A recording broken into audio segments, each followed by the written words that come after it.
Bismillahirrahmanirrahim. Assalamualaikum warahmatullahi wabarakatuh. Alhamdulillahirrahmanirrahim. Wassalatu wassalamu ala ashrafil anbiya'i wal mursalin Sayyidina Muhammadin wa ala alihi wa sahbihi ajma'in. Allahumma rabbi shrah li sadri wa yassir li amri wahlul 'uqdatam min lisani yafqahu qawli. Pertama-tama dan hal yang paling utama, marilah kita panjatkan puji dan syukur kita kepada Allah Subhanahu wa taala karena berkat rahmat dan hidayahnya kita semua masih diberikan kesehatan untuk mengikuti perkuliahan seperti biasanya. Salawat serta salam semoga selalu tercurah limpahkan kepada baginda alam Habibana wa Nabiyana wa Rasulana Muhammad sallallahu alaihi wasallam. Tak lupa pada keluarganya, para sahabatnya, para tabi'in atba'ut tabi'in, dan semoga sampai pada kita selaku umatnya. Amin ya Allah ya alamin. Perkenalkan, nama saya Abdul Aziz, NIM 119202002. Di sini saya akan menjelaskan materi tentang lembaga dalam ilmu pendidikan Islam. Baiklah, untuk yang pertama yaitu pengertian lembaga pendidikan Islam. Secara etimologi, lembaga adalah asal sesuatu, acuan, sesuatu yang memberi bentuk pada yang lain, badan atau organisasi yang bertujuan untuk mengadakan suatu penelitian keilmuan atau melakukan suatu usaha. Dalam bahasa Inggris, lembaga disebut institute. Dalam pengertian fisik, yaitu sarana atau organisasi untuk mencapai tujuan tertentu. Sedangkan lembaga dalam pengertian non-fisik atau abstrak disebut institution, yaitu suatu sistem norma untuk memenuhi kebutuhan. Lembaga dalam pengertian fisik disebut juga dengan bangunan, dan lembaga dalam pengertian non-fisik disebut dengan pranata. Kemudian, secara terminologi, dari kutipan Ramayulis oleh Hasan Langgulung bahwa lembaga pendidikan adalah suatu sistem peraturan yang bersifat abstrak, suatu konsepsi yang terdiri dari kode-kode, norma-norma, ideologi-ideologi, dan sebagainya, baik tertulis atau tidak, termasuk perlengkapan material dan organisasi simbolik. Kelompok manusia yang terdiri dari individu-individu yang dibentuk dengan sengaja atau tidak untuk mencapai tujuan tertentu, dan tempat-tempat kelompok itu melaksanakan peraturan-peraturan tersebut. Kemudian menurut Amir Daim, lembaga pendidikan adalah orang atau badan yang secara wajar mempunyai tanggung jawab terhadap pendidikan. Kemudian definisi lain tentang lembaga pendidikan adalah suatu bentuk organisasi yang tersusun relatif tetap atas pola-pola tingkah laku, peranan relasi yang terarah dalam mengikat individu yang mempunyai otoritas formal dan sanksi hukum guna tercapainya kebutuhan-kebutuhan sosial dasar. Adapun lembaga pendidikan Islam secara terminologi dapat diartikan suatu wadah atau tempat berlangsungnya proses pendidikan Islam. Dari definisi di atas dapat disimpulkan bahwa lembaga pendidikan itu mengandung pengertian konkret berupa sarana dan prasarana, dan juga pengertiannya abstrak dengan adanya norma-norma dan peraturan-peraturan tertentu serta penanggung jawab pendidikan itu sendiri. Kemudian menurut Muhaimin, lembaga pendidikan Islam adalah suatu bentuk organisasi yang mempunyai pola-pola tertentu dalam memerankan fungsinya, serta mempunyai struktur tersendiri yang dapat mengikat individu yang berada dalam naungannya, sehingga lembaga itu mempunyai kekuatan hukum sendiri. Pendidikan Islam yang berlangsung melalui proses operasional menuju tujuannya memerlukan sistem yang konsisten dan dapat mendukung nilai-nilai moral spiritual yang melandasinya. Nilai-nilai tersebut diaktualisasikan berdasarkan potensi kebutuhan perkembangan fitrah siswa yang dipadu dengan pengaruh lingkungan kultural yang ada. Untuk selanjutnya yaitu tujuan lembaga pendidikan Islam. Menurut Muhaimin, lembaga pendidikan Islam secara umum bertujuan untuk meningkatkan keimanan, pemahaman, penghayatan, dan pengalaman peserta didik tentang agama Islam, sehingga menjadi manusia muslim yang beriman dan bertakwa kepada Allah Subhanahu wa taala, serta berakhlak mulia dalam kehidupan pribadi, bermasyarakat, berbangsa, dan bernegara. Kemudian, lembaga pendidikan Islam juga mempunyai tujuan untuk mengembangkan semua potensi yang dimiliki manusia itu, mulai dari tahapan kognisi, yaitu pengetahuan dan pemahaman siswa terhadap ajaran Islam, untuk selanjutnya dilanjutkan dengan tahapan afeksi, yakni terjadinya proses internalisasi ajaran dan nilai agama ke dalam diri siswa, dalam arti menghayati dan meyakininya. Melalui tahapan afeksi tersebut, diharapkan bertumbuh motivasi dalam diri siswa dan bergerak untuk mengamalkan dan menaati ajaran Islam yang telah diinternalisasikan dalam dirinya. Dengan demikian akan terbentuk manusia muslim yang bertakwa dan berakhlak mulia. Untuk poin yang ketiga yaitu tugas lembaga pendidikan Islam. Lembaga pendidikan Islam seperti halnya pada sekolah umumnya merupakan lembaga pendidikan kedua setelah keluarga. Menurut An-Nahkawi, tugas-tugas yang ditambah oleh lembaga pendidikan Islam diantaranya: yang pertama, merealisasikan pendidikan Islam yang didasarkan atas prinsip fikir, akidah, dan tasyri' atau sejarah yang diarahkan untuk mencapai tujuan pendidikan. Bentuk dan realisasi itu adalah agar anak didik dapat beribadah, mentauhidkan Allah Subhanahu wa taala, tunduk dan patuh pada perintah dan syariatnya. Yang kedua, memelihara fitrah anak didik sebagai insan yang mulia agar tidak menyimpang dari tujuan Allah menciptakannya. Yang ketiga yaitu memberikan kepada anak didik seperangkat peradaban dan kebudayaan Islami dengan cara mengintegrasikan antara ilmu-ilmu alam, ilmu sosial, ilmu eksak dengan landasan ilmu-ilmu agama, sehingga anak didik mampu melibatkan dirinya terhadap perkembangan ilmu pengetahuan dan teknologi. Yang keempat, membersihkan pikiran dan jiwa anak didik dari pengaruh emosi, karena pengaruh zaman yang terjadi pada dewasa ini lebih mengarahkan pada penyimpangan fitrah manusia. Yang kelima yaitu memberikan wawasan nilai dan moral dan peradaban manusia yang membawa hasanah pemikiran anak didik menjadi berkembang. Yang keenam, menciptakan suasana kesatuan dan kesamaan antara anak didik. Yang ketujuh, tugas mengkoordinasi dan membebani kegiatan pendidikan. Dan yang kedelapan, menyempurnakan tugas-tugas lembaga pendidikan keluarga, masjid, dan pesantren. Selain itu juga, tugas lembaga pendidikan pada intinya adalah sebagai wadah untuk memberikan pengarahan, bimbingan, dan pelatihan agar manusia dengan segala potensi yang dimilikinya dan dapat dikembangkan dengan sebaik-baiknya.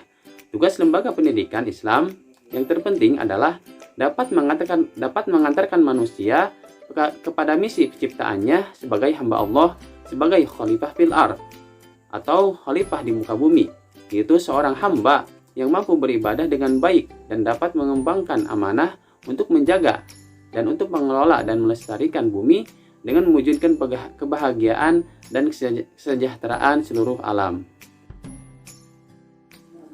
Untuk poin yang keempat yaitu macam-macam lembaga pendidikan Islam. Ditinjau dari aspek penanggung jawab, lembaga pendidikan Islam terbagi menjadi 3 bagian, yaitu yang pertama, lembaga pendidikan Islam informal atau keluarga. Kegiatan pendidikan dalam lembaga ini tanpa adanya suatu organisasi yang ketat, tanpa ada program waktu dan evaluasi. Dalam Islam, keluarga dikenal dengan istilah usroh dan nasab. Sejalan dengan pengertian tersebut, keluarga juga dapat diperoleh lewat persusuan dan pemerdekaan. Pentingnya serta keutamaan keluarga sebagai lembaga pendidikan Islam disyariatkan dalam Al-Quran, yaitu Quran Surat At-Tahrim ayat 6 yang berbunyi, Ya ayyuhallazina amanu qu anfusakum wa ahlikum naro waquduhan nas wal hijaro 'alaiha malaikatun ghiladun shidadun la yasunallaha ma amaruhum wa yaf'aluna ma yu'marun. Yang artinya, hai orang-orang yang beriman, peliharalah dirimu dan keluargamu dari api neraka yang bahan bakarnya adalah manusia dan batu.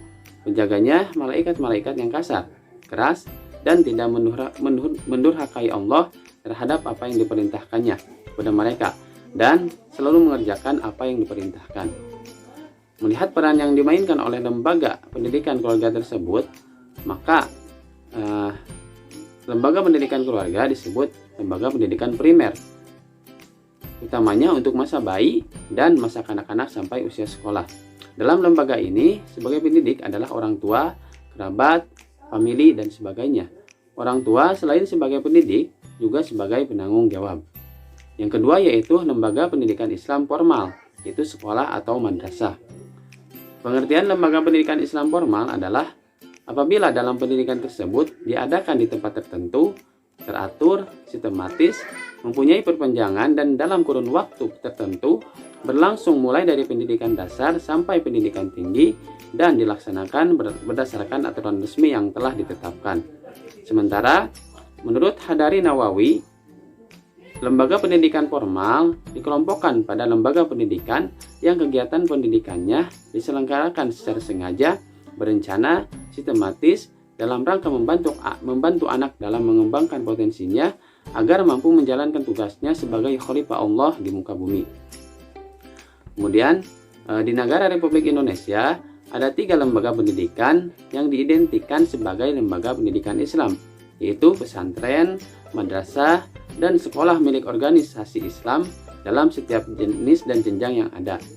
Lembaga pendidikan Islam formal tersebut yaitu yang pertama, Raudatul Atfal atau Bustanul Atfal, atau nama lain yang disesuaikan dengan organisasi pendirinya. Yang kedua yaitu Madrasah Ibtidaiyah atau Sekolah Dasar Islam. Yang ketiga yaitu Madrasah Sanawiyah atau Sekolah Menengah Pertama Islam atau SMPI, atau nama-nama lain yang setingkat dengan pendidikan ini, seperti Madrasah Mu'alimin Mu'alimat atau Madrasah Mu'alimin Atas. Yang keempat yaitu perguruan tinggi, antara lain Sekolah Tinggi Agama Islam atau STAI, Agama Islam Negeri, IAIN, Universitas Islam Negeri atau UIN, atau lembaga sejenis milik yayasan atau organisasi keislaman, seperti sekolah tinggi, universitas, atau institut swasta milik organisasi atau yayasan tertentu. Nah, kemudian yang ketiga yaitu lembaga pendidikan Islam non-formal atau masyarakat. Ihwal lembaga pendidikan Islam non-formal merupakan lembaga yang teratur, namun tidak mengikuti peraturan yang tetap dan ketat. Menurut Abu Ahmadi, mengartikan lembaga pendidikan non-formal yaitu semua bentuk pendidikan yang diselenggarakan dengan sengaja, tertib, dan terencana di luar kegiatan lembaga sekolah atau lembaga pendidikan formal, dengan tetap menumbuhkan napas Islam di dalam proses penyelenggaraannya. Lembaga pendidikan non-formal berfungsi mengembangkan potensi peserta didik dengan penekanan pada penguasaan pengetahuan dan keterampilan serta pengembangan sikap dan kepribadian profesional. Pendidik atau guru pada lembaga pendidikan non-formal adalah anggota masyarakat yang mengabdikan diri dan diangkat untuk menunjang penyelenggaraan pendidikan. Lembaga pendidikan Islam non-formal merupakan mekanisme yang memberikan peluang bagi setiap orang untuk memperkaya ilmu pengetahuan dan teknologi melalui pembelajaran seumur hidup. Berpijak pada tanggung jawab masyarakat tersebut, lahirlah lembaga pendidikan Islam yang dapat dikelompokkan dalam jenis pendidikan non-formal, yaitu yang pertama itu masjid, musola, langgar, surau, dan lain-lain. Yang kedua, madrasah diniyah yang tidak mengikuti ketetapan resmi. Yang ketiga, majelis taklim, taman pendidikan Al-Quran, dan lain-lain. Yang keempat, kursus-kursus keislaman. Yang kelima, badan pembinaan rohani. Yang keenam, badan konsultasi keagamaan. Dan yang ketujuh adalah musabaqah tilawatil Quran. Untuk poin yang kelima yaitu jenis-jenis lembaga pendidikan Islam non-formal. Yang pertama yaitu masjid. Dalam sejarah umat Islam, masjid merupakan madrasah pertama. Dalam masjid terkumpul berbagai macam persoalan pokok kaum muslimin, baik dari masalah politik, agama, kebudayaan, sampai kemasyarakatan. Oleh karena itu, kaum muslimin berkumpul di dalam masjid untuk memusyawarahkan dan bertukar pendapat tentang segala masalah atau urusan yang berkaitan dengan kehidupan sosial keagamaan dan sosial kemasyarakatan. Masjid juga sebagai media dakwah yang sangat potensial bagi umat muslim. Sepanjang sejarah Islam, masjid sangat vital karena selain untuk tempat ibadah, masjid juga dari masa ke masa merupakan tempat yang multifungsi dan sarana potensial untuk mendirikan sebuah lembaga pendidikan keislaman yang nantinya akan memberikan warna baru, ilmu baru, dan pengetahuan baru tentang dunia Islam dan sangat menjanjikan dalam proses dinamika lembaga pendidikan Islam. Yang kedua yaitu pesantren. Pesantren merupakan lembaga pendidikan tradisional Islam untuk memahami, menghayati, dan mengamalkan ajaran Islam dengan menekankan pentingnya moral agama Islam sebagai pedoman hidup bermasyarakat.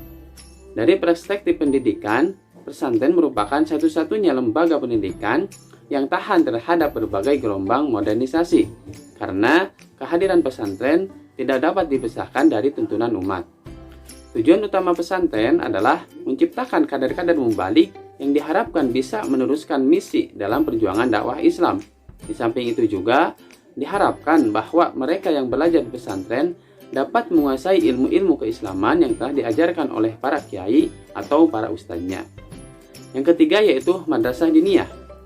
Madrasah diniyah dilihat dari struktur bahasa Arab berasal dari dua kata, yaitu madrasah dan ad-din. Kata madrasah dijadikan nama tempat dari asal kata darosa yang berarti belajar. Jadi, madrasah mempunyai makna tempat belajar. Sedangkan ad-din dimaknai dengan makna keagamaan. Madrasah diniyah berarti tempat belajar masalah keagamaan.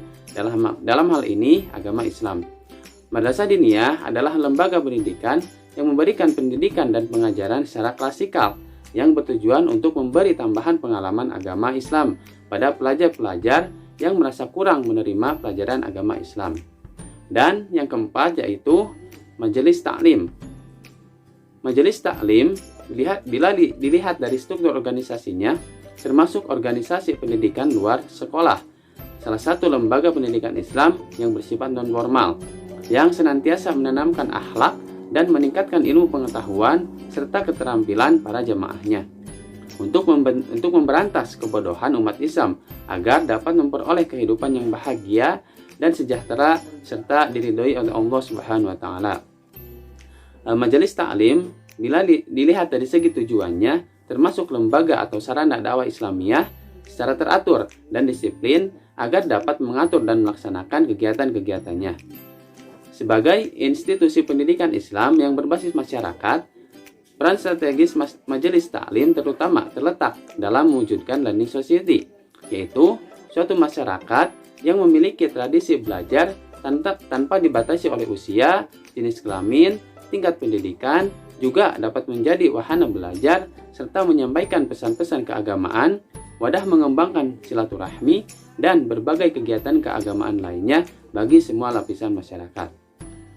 Sebagai lembaga dakwah sekaligus wadah pembinaan umat, majelis taklim mempunyai beberapa fungsi. Di antaranya yang pertama, wadah untuk menyampaikan pesan-pesan keagamaan kepada jemaahnya. Yang kedua, wadah yang memberi peluang kepada jemaah untuk tukar-menukar pikiran, berbagai pengalaman, dan masalah dalam keagamaan. Yang ketiga, wadah yang dapat membina keakraban di antara sesama jemaahnya. Dan yang keempat, wadah informasi dan kajian keagamaan serta kerjasama di kalangan umat Islam. Baiklah, itulah yang dapat saya sampaikan mengenai lembaga dalam ilmu pendidikan Islam. Semoga apa yang disampaikan dapat bermanfaat bagi kita semua. Dan mohon maaf bila terdapat banyak kesalahan dan kekurangan. Terima kasih. Wassalamualaikum warahmatullahi wabarakatuh.